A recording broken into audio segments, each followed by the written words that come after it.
Հացահաշվապահում կարող ենք միաժամանակ գրանցել ՀՄ-ների ձեռքբերումը եւ շահագործման հանձնումը։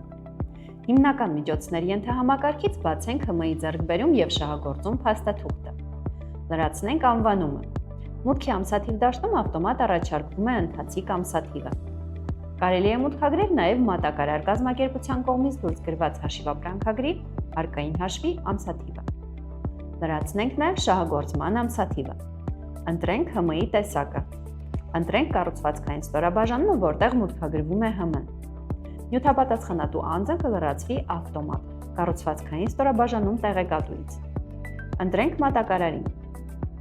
Նշենք ԱԱՀ-ի հաշվարկի ձևը։ Հաշվառումներ էջից լրացնենք սկզբնական արժեքը։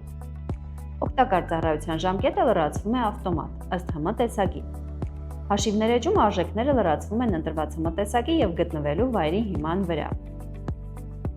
Լրացուցիչ էջում կարող ենք լրացնել ՀՄ-ի թողարկման տարեթիվը, գործարանային համարը, տեխնիկական անձնագրի համարը, մագնիշը, համառոտ բնութագիրն ու արտադրողը։ Գեներացնենք գործառնությունները։